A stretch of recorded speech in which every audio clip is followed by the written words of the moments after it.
최고의 상태를 달리고 있는 최상태 목사라고. 저희가요 키가 1m 60에 74인데 참 너무 어린 시절에 이게 못 먹고 자라가지고 저도 고향이 충청도 당진입니다. 그래서 뭐 그런 거 우리 믿는 사이에서 예수님 안에 다 한 형제 한 자매지만 그래도 여기 오니까 우리 집 온 것 같고 굉장히 교회가 푸근하고, 사실 저는 그 역사가 깊은 그런 교회 가보면은 좀 너무 서늘한 그런 느낌을 많이 받는데 우리 남북에 오니까 정말 우리 집 온 것 같고 우리 교회 같고 너무 여러분들 사랑하고 존경합니다. 67년 역사 가운데 참 이 교회를 섬기시느라고 얼마나 참 고생 많으셨습니까? 하나님께서 교회를 사랑하는 자에게 세 가지 복을 시편에 보면 약속하시더라고. 첫 번째는 자손들이 잘 되는 복, 그 다음에 두 번째는 형통의 은혜를 주시고 또 평강의 복을 주시더라고요. 우리 교회를 사랑하는 우리 남모교회 성도 여러분들에게 이 세 가지 복을 주실 수 있기를 주의 이름으로 축원합니다. 제가 짧은 시간이지만 하나님께 주셨던 축복들을 여러분과 함께 나누고 싶은데, 사실 저는 이렇게 부교육자 생활을 서울에서 이렇게 하다가 뭐 기성교회도 이렇게 갈 수 있는 여건이나 상황도 있지만 저는 교회 없는 곳에 가서 성경에서 말하는 교회, 주님이 세우셨던 교회, 또 하나의 교회가 아니라 이 시대 주님이 찾으시는 교회를 세우겠다고 하는 일념을 가지고 제가 지도했던 청년 3명을 데리고 이렇게 지금 지역에서 개척을 해서 오늘에 이르게 되었는데, 우리가 31년이 되었습니다. 목사님 말씀하신 대로 저는 처음부터 사람 세우는 이 제자훈련 사역, 그리고 세움을 입은 사람들이 영양껏 일할 수 있는 최고의 환경인 이 가정교회 소그룹으로 정말 교회가 이렇게 균형 있게 아름답게 성장해서 저 전국에 크고 큰 뭐 대부분이 건강하다고 하는 교회들은 이렇게 가보지 않은 교회가 거의 없는 것 같아요. 그렇지만 아직까지 저희 교회만큼 건강하고 아름다운 교회를 찾아보지 못한 것 같습니다. 이건 물론 자화자찬하는 것 같지만은 여러 가지 객관적 데이터를 추출해서 이렇게 봐도 참 교회가 이래야 되겠구나, 이게 성경에서 말하는 교회구나, 이게 주님이 찾으셨던 교회의 모습이구나, 이런 생각이 들 때가 참 많이 있습니다. 그래서 저는 이제 한국교회 목사님들을 많이 섬기고 지도하고 또 한 학교에서 한 15년 이상 이제 학생들 가르치는 사역도 월요일 날마다 가서 이렇게 하고는 했는데, 저는 다시 이렇게 목회를 해도 저는 지금처럼 할 것 같아요. 다시 목회를 한다 할지라도. 왜냐하면 이렇게 하니까 교회가 붕디고 이렇게 하니까 교회가 커지더라, 그거보다는 이게 바로 주님이 세우셨던 교회고 성경에서 말하는 교회의 모습이라고 하는 확신 때문에 저는 다시 목회해도 제가 했던 사역처럼 할 것 같습니다. 사람을 세우는 제자훈련, 공동체성을 지향하는 이 소그룹 사역. 저는 목회를 하면서 제 자신이 봐도 깜짝깜짝 놀랄 때가 있어요. 사실 저는 아버지가 7살에 이렇게 소천하시고 제가 어린 시절에 꿈이 부자가 되는 거예요. 너무 가난한 그런 농부의 아들로 이렇게 태어나가지고. 근데 주님을 중학교 때 만나고 나니까 정말 그분을 위해 살고 싶고 그 나라 그 영광을 내 생애를 다 그분께 드리고 싶어서 제가 이제 이렇게 신학의 뜻을 두고 공부를 해서 이제 목사가 돼서 지금 이제 교회를 개척해 31년째가 됐습니다만은, 나 같은 게 어떻게 이렇게 이런 목회를 할 수가 있을까? 저는 참 이게 목회가 너무 행복해서 잠을 못 이룰 때가 있어요. 물론 너무 힘들어서 잠을 못 이룰 때도 있습니다. 하지만 잠 못 이루는 두 밤에 비교할 때 너무 행복해서 잠을 못 이루는 게 훨씬 더 크다는 거죠. 하나님께서 이렇게 제가 많이 부족하지만 이 본질에 충실하려고 몸부림쳐 왔는데 하나님이 주신 그런 복이다. 그러니까 하나님이 지혜도 주시고 힘도 주시더라는 거죠. 우리 남모교회도 67년 동안 하나님께서 얼마나 놀랍게 역사하셨습니까? 실제로 이 한국교회 역사가 오래된 교회일수록 가보면요, 그 미국의 그 미래학자인 그 레너드 스윗 박사라는 분이 있어요. 그분이 그런 얘기를 했죠. 영국 교회는 이미 박물관 교회로 전락해 버렸고 미국 교회는 박물관 교회로 전락해 가고 있고 한국 교회는 그 정도는 아니지만 상당한 위기를 맞고 있다 그랬습니다. 정말 이 시대 속에서 우리가 교회 사명을 감당하기 위해서 이 본질을 지켜나가는 게 너무너무 중요한 것 같아요. 저는 우리 남북에 지금 와보고 깜짝 놀랐어요. 이렇게 오후 예배도 이 정도면요 정말 또 우리 집사님들, 우리 장로님들 참 그 찬양하는 거나 기도하는 거나 또 여러분들에게 분위기, 저도 좀 알잖아요. 왜냐하면 목사로 이런 쪽에 전문이니까 이 영적인 분위기가 참 좋아요. 사실 이게 제가 밖에 나와 처음 공부하는 건데 저는요 제가 31주년이 지난주였었거든요. 근데 제가 이제 개척해서 교회를 세웠지만 제가 지난주에 이렇게 터뜨린 게 있습니다. 뭐 어떤 걸 터뜨렸냐면 제가 교회를 이렇게 흩어지는 교회 나가기로 했습니다. 제가 나가기로. 그리고 이제 그 나가서 또 하나의 교회가 아닌 정말 세상 속에 영향력을 주는 이 선교적 미셔널 처치, 미셔널 선교적 공동체, 뭐 또 하나의 무슨 개척교회가 무슨 의미가 있겠습니까? 그 중에 여러 가지 저는 옛날부터 13년 전부터 흩어지는 교회 해가지고 우리 부교육자들 중심에서 계속 흩어지는 교회, 뭐 개척교회라는 표현 저는 안 씁니다. 흩어지는 교회, 이 관계 중심에서 흩어져서 또 하나의 교회가 아니라 세상이 필요로 하는 세상 속에 영향력을 주는 선교적 공동체를 세우자는 거예요. 그래서 7번째를 세웠는데 아무리 생각해도 제가 나가야지 좀 움직이지 안 되겠어요. 그래서 제가 몇 년 전부터 얘기하다가 이번에 선포를 했습니다. 그래서 저도 이제 나가서 이제 뭐 개척 준비가 아니라 선교적 공동체, 또 하나의 교회가 아니라 정말 아름다운 교회를 세우고 싶어서 제가 비전을 이렇게 선포한 그런 상황인데 오늘 뭐 이 얘기는 원래 본론에 없는 얘기인데 여러분 앞에 하는 거예요. 제가 하는 이유는 저희 교회가 여러 가지 면에 건강하지만 세월이 흘러가면 갈수록 교회가 자꾸 보면은 이 한국 교회가 그런 상황 아닙니까? 이 고인물이 돼 버린다는 거예요. 제도화되어지고 화석화되어지고 형식화되어지고. 그래서는 교회가 새로워지는 그런 길은 다음 세대가 정말 부흥되는 길은 흩어지는 교회가 되어야 된다는 거죠. 뭐 뿔뿔이 개인계로 흩어진다 그런 것보다 관계 중심의 흩어짐을 얘기하는 거죠. 뭐 이 부분에 대해서는 뭐 제가 시간상 더 이상 얘기하지 않겠어요. 제가 그렇게 한 이유는 바로 좀 더 위대한 공동체, 더 주님이 기뻐하시는 그런 교회를 세우기 위한 그것밖에 아무것도 없습니다. 하지만 우리 이 남북에 오니까요, 진짜 뭐 역사가 오래도 이렇게 좋은 교회도 될 수 있구나 이런 생각이 되어집니다. 여러분 그렇게 믿습니까? 그러니까 여러분들 흩어지지 마십시오. 공연 제가 저리까 할 수 있지 공연이 큰일 납니다. 제가 여러분들 지금 예루살렘 교회가 계속 모이는 교회, 부름받은 교회 처음에 너무 잘 나갔잖아요. 그러다가 계속 고인물이 되니까 하나님이 어떻게 됩니까? 이스라엘은 모짜리판이거든요. 모짜리판. 그러면 모짜리 농사 지어봐서 저는 여기 농사 짓는 걸 보면 제가 그걸 알 수 있죠. 우리 그런 걸 보잖아요. 농촌에서 어떻게 합니까? 모짜리 좋은 볕이 담아서 때가 되면 이제 모짜리판 합니다. 근데 모짜리판 해서 자란 시기에 이식을 해야지. 그러나도 어떻게 됩니까? 썩어지는 거죠. 예루살렘 교회가 그냥 여기가 좋사오니 하니까 하나님께서 어떻게 했습니까? 비박을 만나 해가지고 그들 흩어서 모인 곳이 어디죠? 안디옥 교회입니다. 안디옥 교회가 선교적 공동체를 흩어지는 교회로서의 사명을 감당한 겁니다. 따라서 자나깨나 저나 여러분의 관심사는 또 하나의 교회가 아니라 정말 우리 남북교회 대전에서뿐만이 아니라 이 중부 지역 우리 한국 땅에서 이 시대 주님이 찾으시는 그런 교회를 만들자는 거죠, 여러분. 근데 여러분 좋은 교회, 건강한 교회, 아름다운 교회는 하늘에 뚝 떨어지는 것이 아닙니다. 여러분 하나하나의 땀과 눈물과 헌신과 희생을 통해서 좋은 교회, 행복한 교회가 되어지는 거지 저절로 되는 게 아니지 않습니까? 근데 그 우리가 행복한 교회를 만들어가는 데 있어서 가장 그 아쉬운 것 가운데 하나가 뭐냐면 이 기초 공동체라고 하는 저희 교회로 말하면 가정교회고 또 여러분들 말하면 다락방입니다. 여러분 이 기초가 얼마나 중요합니까?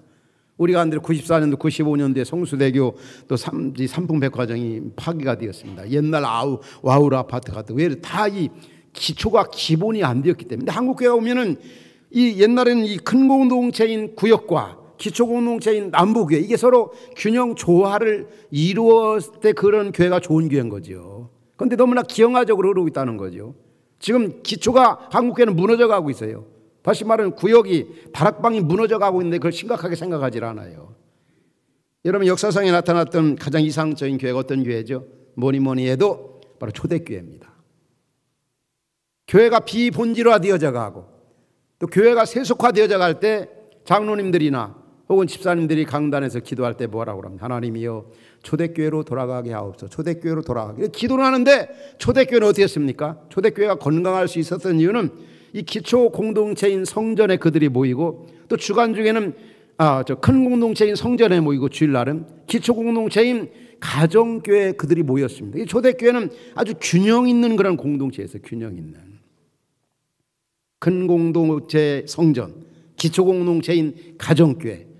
우리가 이렇게 사역을 하다 보면 크기 때문에 강점이 있지만 또 크기 때문에 단점이 있어요. 또 기초 공동체인 여러분, 다락방은 작기 때문에 강점이 있지만 또 작기 때문에 약점이 있습니다. 예를 들면 우리가 잘 아는 서로 사랑하라, 이 계명이 얼마나 중요합니까? 그런데 수백 명 수천 명 모이는 데서 서로 사랑이 이게 가능합니까? 쉽질 않아요. 서로 돌보고 서로 격려해주고 서로 붙들어주고, 이게 바로 이 다락방 소그룹 그 공동체에서만 가능하다는. 그래서 이 주일낮에 모이는 큰 공동체도 중요하지만 기초 공동체 여러분 다락방도 굉장히 중요한 거지. 우리 남무교회가 올해 특별히 우리 집사님 기도하신 바대로 정말 구역 살리는 거 있잖아요. 구역의 활성화, 이게 얼마나 중요한지. 다락방이 살아야죠. 그렇죠. 그런데 한국교회 대략 보면요, 제가 속으로 어떤 전문가로 이렇게 보면요, 기초 공동체인 이 소그룹 다락방이 다 무너져 가고 있어요. 그냥 주일날 출석수의 20%, 30%, 어떤 데는 막 그렇게 몇천 명 모여도 뭐 10%나 15%, 이 정도뿐이 이 기초 공동체 다락방이 모여지지 않고 있다는 거죠. 저희 교회는 어떤지 아세요? 저희 교회는 우리는 남자 성도가 이 다락방에 이렇게 등록 참석하는 분들이 87%, 여성도들이 96%, 70%. 그러니까 주일 낮에 출석하는 숫자나 가정교회 소그룹에 출석 등록된 숫자가 거의 비슷하다는 거죠. 또 한 가지 더 올라온 거는 대부분 이 한국교회 이 구역 다락방들이 다 여성도들만 작게 보이는데도 여성도들만 지금 이렇게 있어요. 남자는 거의 없어요. 제가 얼마 전에도 몇천 명 모이는 게 가는 남자 성도들은 리더들이 없어요. 그냥 다 여자분들이에요. 그런데 저희는 남자분들이 구역장이 84%고 여성도들이 구역장이 여러분들 말하면 한 15% 정도. 다 우리는 남성 주도적인 교회예요. 이렇게 딱 주일날 보면은 어디 1,000명, 2,000명 모이는 교회인데 딱 보면은 남자 성도가 더 많은 것 같아요. 왜 우리가 남자 성도가 이렇게 많게 되느냐면은 우리는 이 가정교회 이 다락방을 통해서 그런 그 부흥과 그런 전도에 대한 어떤 그 결실, 이런 것들이 바로 이 소그룹 다락방, 우리 가정교회를 통해서 되었다는 거죠.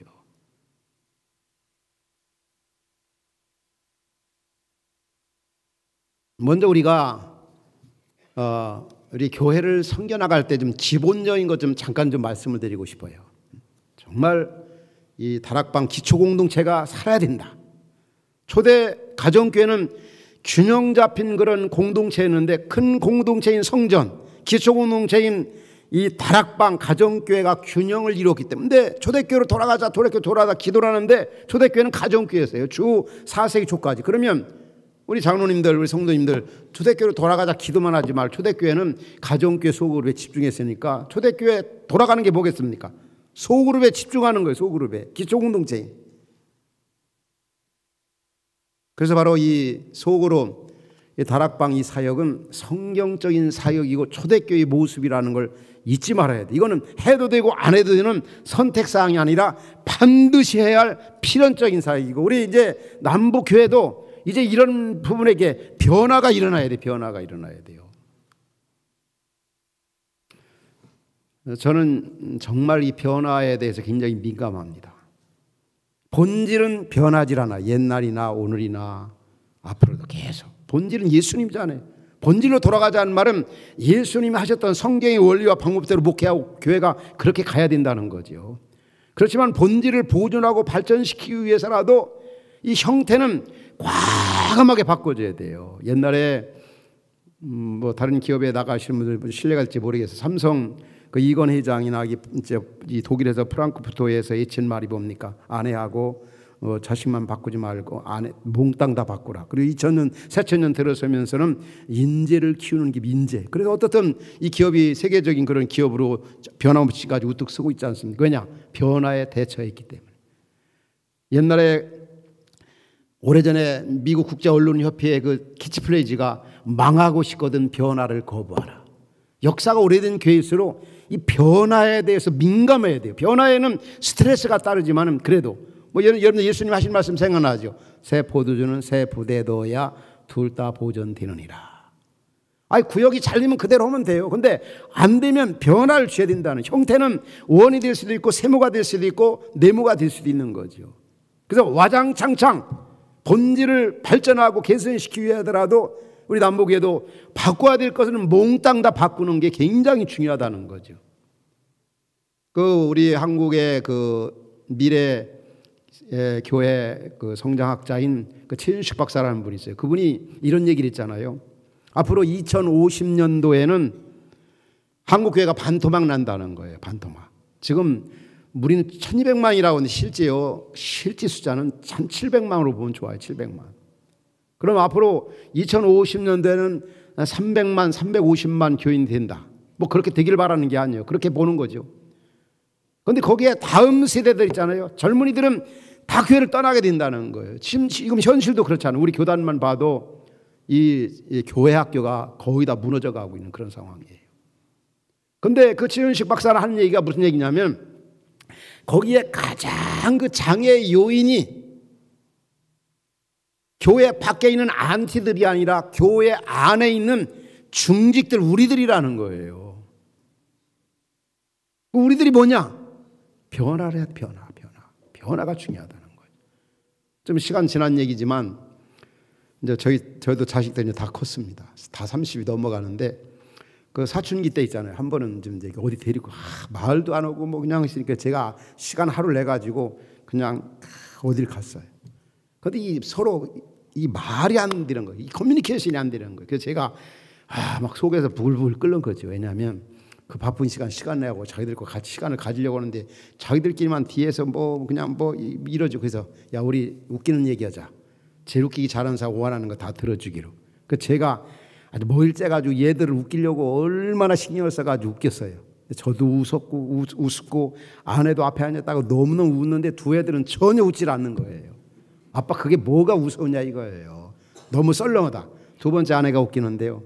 진짜 그렇게 웃기는 걸 저는 처음 봤어요. 아내가. 근데 두 자식은 하나도 우습질 않아요.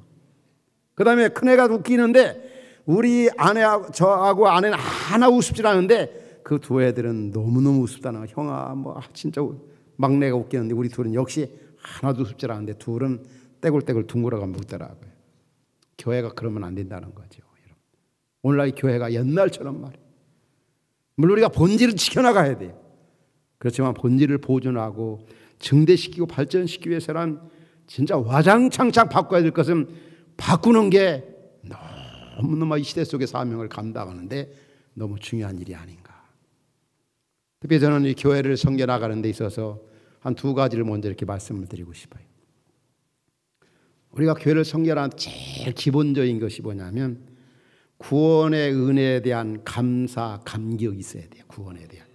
이건 나무로 말하면 뿌리와도 같은 거예요. 그런데 오늘날 교회 안에 구원받지 못한 분들이 너무 많은 것 같아요.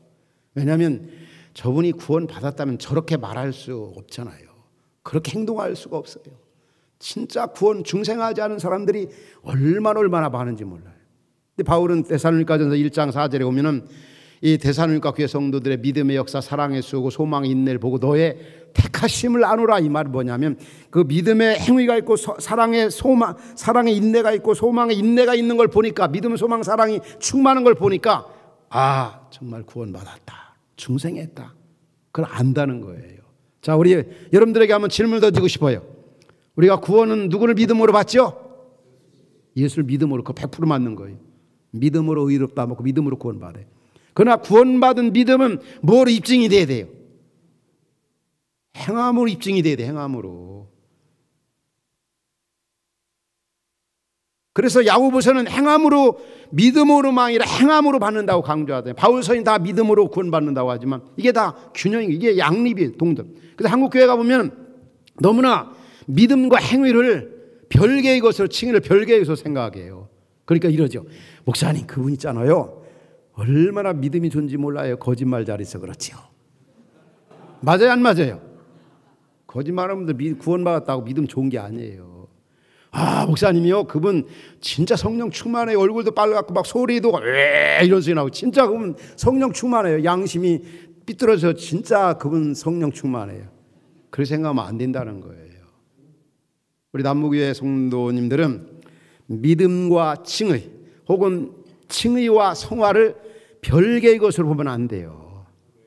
진짜 누가 봐도 이분은 구원받은 분이다, 이분은 정말 천국 갈 것 같아. 한번 옆에 있는 식구들 보세요. 구원 받은 것 같아요, 안 받은 것 같아요? 확실합니까? 뭐 보니까요? 말 잘하는 거? 교회 뭐 장로, 집사, 권사니까 구원 받은 것 같아요? 아니에요. 그리고 무슨 직분이 구원 받은 게 아니에요. 우리의 그 삶에 있잖아요. 삶에 어떤 변화된 그런 모습, 예수님을 닮아가는 모습 있잖아요. 어느 자매가 어느 교회에서 있잖아요, 7년 동안 목사님을 옆에서 이렇게 보필을 했어요. 보필을 했는데 목사님 옆에서 협력하면서 너무너무 시험을 많이 받았어요. 그래서 시험을 많이 받아서 이제 그냥 간사일 그만하고 나가려고 어느 토요일 날 목사님 찾아갔어요. 목사님, 저 목사님께 말씀드리려고 왔어요. 뭔데 그래요? 그러니까 저 오늘로 이제 간사일 그만두려고 합니다. 왜? 제가 이거 한마디만 꼭 말씀드리고 가고 싶어요. 아무리 생각해봐도요, 목사님 옆에서 7년 동안 봤는데, 모셨는데 목사님 천국 가실 것 같질 않아요. 그 말을 하고 떠났다는 거죠. 여러분, 참 심각한 얘기죠. 제가 볼 때는 우리 유 목사님 확실히 천국 갈 것 같고 확실히 구원받은 분 같아요. 여러분, 진짜 우리가 믿음으로 구원은 받지만 구원받은 믿음은 행함으로, 그러니까 누가 봐도 천국 갈 사람처럼 이 땅에 살아야 돼요. 이번 설날을 보냈죠. 믿지 않은 형제 자매들에게 내가 구원받고 기독교인이라는 표지가 뭐겠습니까? 정말 이 물질을 초연해야 되겠더라, 물질을. 왜냐하면 믿지 않는 분들은, 우리도 돈을 좋아하지만 믿지 않는 사람들이 돈이 최고거든요. 그런데 그 우리 믿는 사람들은 물질을 초연할 수 있어야 돼요. 저희 목사님들을 자도 이렇게 지도하고 섬기면서 이런 얘기를 합니다.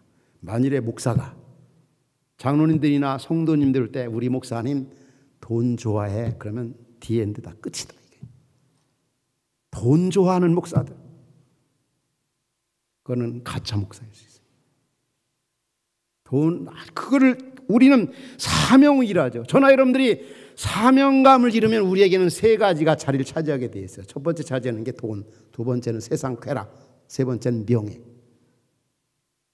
이 사명을 잃어버리면 타락한 우리 인간의 마음 가운데 그런 게 차지하고 있어요. 그래서 저는 우리 남무교회 성도 여러분들이 정말 이 화기애애한 아름다운 공동체 이뤄가고 우리가 교회사에 열심히 하는데, 그보다 더 중요한 것은 구원의 은혜와 구원의 사랑, 구원의 감격. 그래서 이 구역장을 하고 또 교사 일하고 여러 가지 일하는 분들이 이게 기본적으로 돼 있어야 돼요.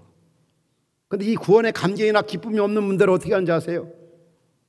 자꾸 비교하는 거예요. 누군 어떤데, 누군 어떤데. 근데 우리 어떻습니까? 구원받은 우리는 늘어도 눈물로써 못 갚을 줄 알아 이 몸밖에 드릴 것 없어 이 몸 바칩니다. 나에게 일할 수 있는 건강 주시고, 일할 수 있는 믿음 주시고, 드릴 수 있는 그러한 물질 주시고, 그냥 다 감사한 것밖에 없는 거예요. 감사한 거. 그런 마음을 가지고 우리가 교회를 섬기고 이 다락방을 섬겨야지. 이거 안 하면 잘려, 이거 안 할 수도, 내가 집사인데 장로인데 안 할 수도 없고 할 수도 없고, 이러면 안 돼. 이런 분들 하면 안 돼요. 여러분들. 여러분들 이 다락방 소그룹이 왜 존재를 아세요? 내가 가지고 있는 시간, 내가 가지고 있는 물질, 내가 가지고 있는 역량, 내가 가지고 있는 은사를 소홍들이채 바칠 수 있는 최고의 환경이 여러분 다락방이심을 믿으시기 바랍니다. 왜 그런지 아세요? 웨슬레도 그런 얘기를 했어요. 이 속회는 큰 공동체 안에 있는 작은 교회인 거예요. 큰 공동체 안에. 그러니까 목사님이 우리 구역장 리더들에게 큰 공동체 안에 있는 작은 교회를 위임해 드린 거예요. 맡긴 거예요. 우리 교회는 평신도 사역자들에 그렇게 따라섭니다. 나는 평신도 목회자다. 나는 개척교회 목회자다. 목사란 말이 아니라. 어떤 분들은 이런 거 잘 모르면 목회는 목사가 하는 거지 무슨 평신도가 하느냐고. 그런데 종교개혁의 가장 중요한 이슈 중에 하나가 뭡니까? 말씀을 평신도에게, 제2의 종교개혁은 사역을 평신도에게. 제가 이 평신도 사역에 극대화하다 보니까 어떤 분들은 평신도에 목회하니까 목사님 할 일 얼마나 바쁜지요. 진짜 제가 얼마 전에는 양말을 신어가면서, 저는 양말 항상 서서 신거든요. 근데 언제 좀 양말 좀 앉아가지고 편안하게 신을 수 있는 날이 올까, 막 그런 생각, 서러운 생각이 들더라고요. 또 한 번은 제가 시골에서 여러분들이 같은 고향이니까 제가 점심을 먹은 기억이 없어요. 보면 한 겨울에 보면은 3시쯤 해가지고 고구마 찌고 그 다음에 겨울 김장 있잖아. 김장하고 해가지고 점심 겸 저녁을 이렇게 때운 거예요. 그러다 보니까 키를 한참 커야 할 때 크지를 못한 거예요.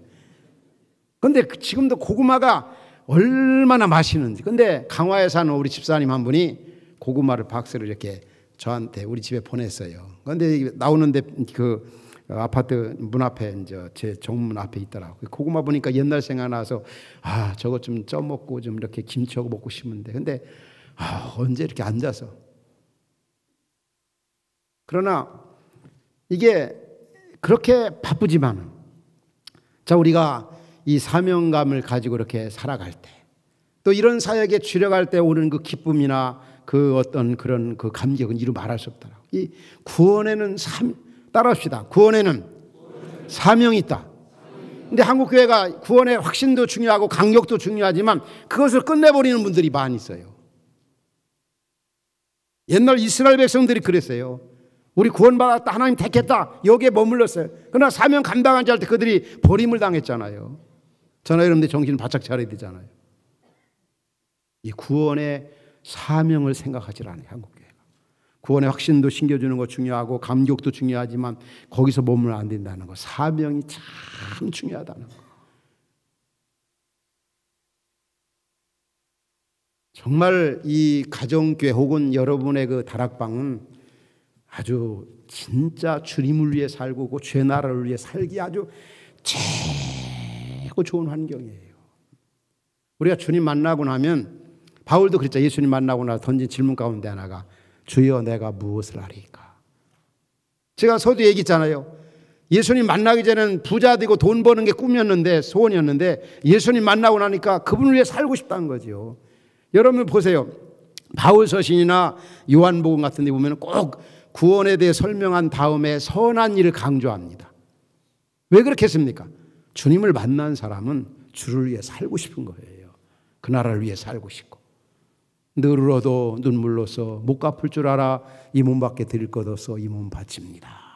그런 마음이 마음에서 우러나는 거예요. 이런 분들이 교사가 돼야 되고, 이런 분들이 구역장이나 구역의 리더가 돼야 돼요. 이게 없으면은 이런 거 전혀 없이 그냥 열심만 하려면 그건 일반 이 종교인 다 할 수 있는 거예요. 이 믿지 않는 사람도 할 수 있는 거예요. 그러나 저나 여러분들의 헌신과 섬김은 질적으로 믿지 않는 사람들과 다르다는 거죠.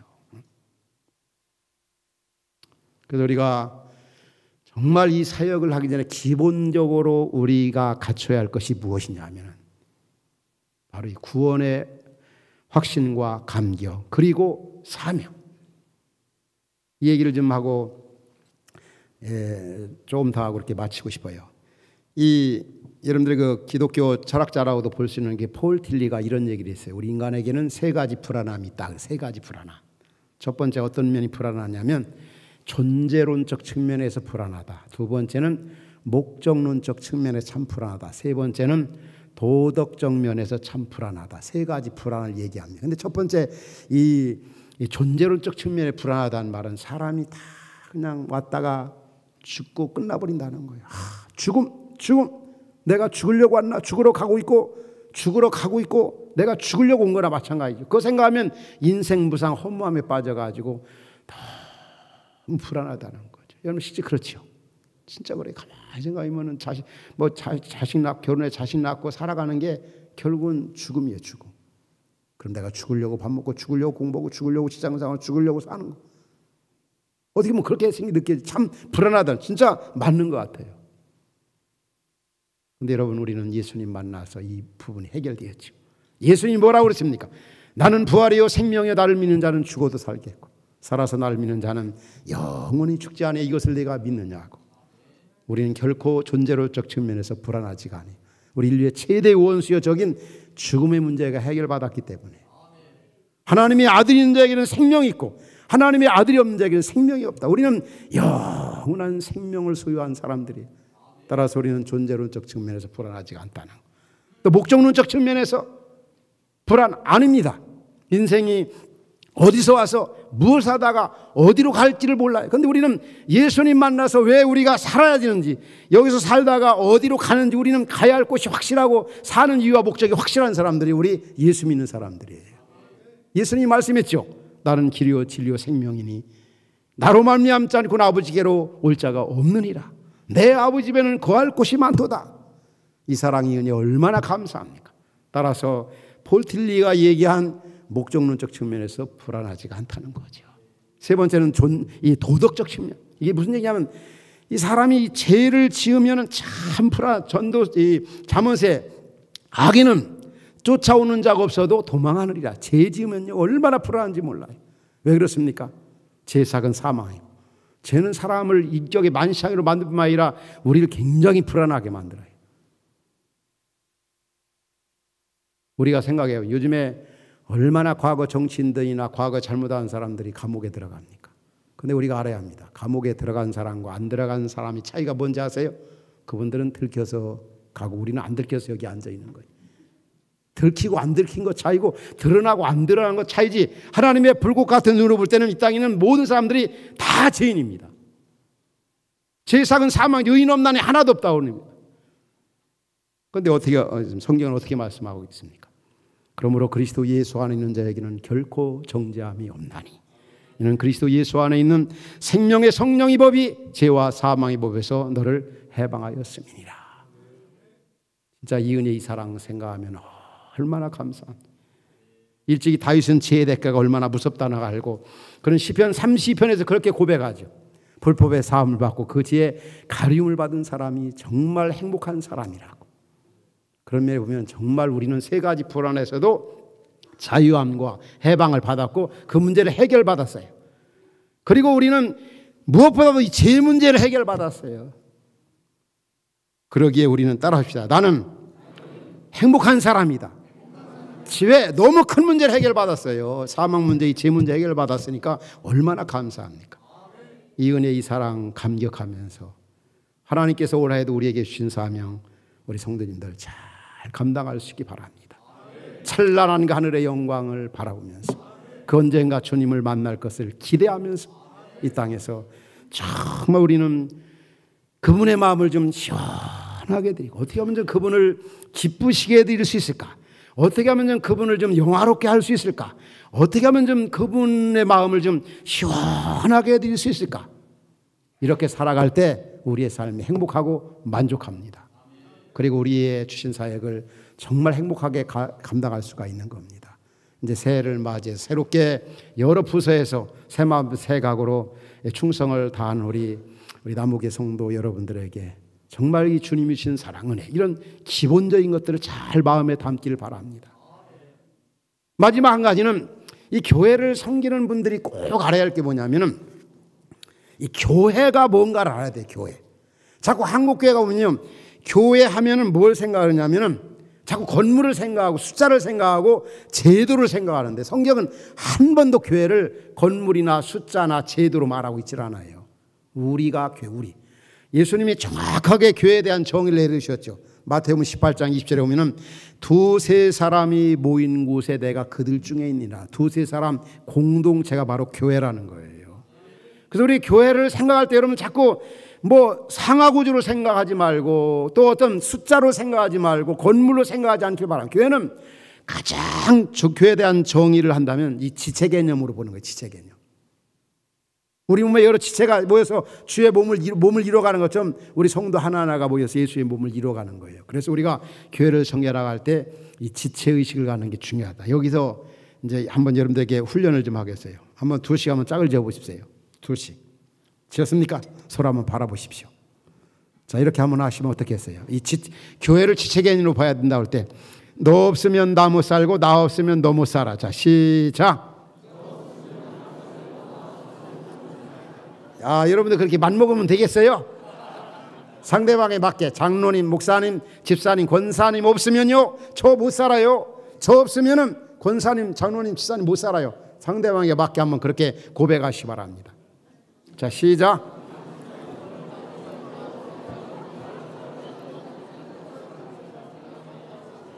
아멘입니까? 그런 마음을 가지고요 그렇게 신앙생활하라는 거예요. 우리는 보통 사이가 아니에요. 왜? 어떤 사이일까요? 예수님 피부치들이 예수님의 피부치. 한 피바다 한 몸 이름 형제요 자매들이요. 그다는 우리 남북의 성도님들이 교회를 섬겨나갈 때 우리는 같은 가족이다. 같은 식구다. 여러분들 한번 따라합시다. 가족의식, 식구의식, 지체의식, 공동체의식, 한몸의식. 이러면 끝나는 거예요, 여러분. 우리 같은 식구다 이렇게 생각해 봐요. 미운 사람과 자식들 키우다 보면 믿기도 하고 그래도 같은 식구니까. 저는 우리 장로님들 죄송하지만 저 어디 가서 강의할 때 그럽니다. 장로는 마누라다 이렇게 얘기합니다. 왜 그런지 아세요? 저는 목회 이제 31년 동안 하면서 저를 가장 목회에 힘들게 한 사람이 누군지 아세요? 장로님이요? 아니에요. 아내. 그러나 저의 목회를 목회되게 한 분이 누구냐 하면은 우리 아내입니다. 나를 가장 힘들게 한 사람 아내. 나를 가장 행복하게 해준 사람도 아내. 그래서 저는 목회를 이제 100으로 얘기할 때 그렇게 얘기합니다. 100으로 할 때 내가 4, 아내가 3, 우리 장로님들이나 평신도 사역자들 성도님들이 3 더하기 3은 6 더하기 4. 나는 4고 담임 목사니까 뭐 비전얼이니까 그럴 수 있죠. 그러니까 장로는 마누라다는 어때요? 장로는 아내하고 살면서 아내는 항상 제 메시지나에 대해서 뭐 항상 우리 집사람은 30년 동안 찬양대래. 근데 보면 우리는 찬양 앞에서 나와서 하고 딱 설교할 때 들어가면 그럼 제일 이쪽에 이렇게 앉아 있습니다. 그러면 주부에 열심히 적어요. 그러면 보통 오늘 은혜 받고 메모 설교 잘하는 거 이렇게 생각하잖아. 아니에요. 저는 딱 보면 오늘 뭐 적는 거 오늘 또 걸렸구나. 집에 가면 꼭 얘기합니다. 여보 이런 때. 저는 이제 한 25년 전까지는 이제 하나님의 음성을 들었어요. 근데 25년 넘으니까 너무너무 그렇지만 정말 저를 저되게 한 분이.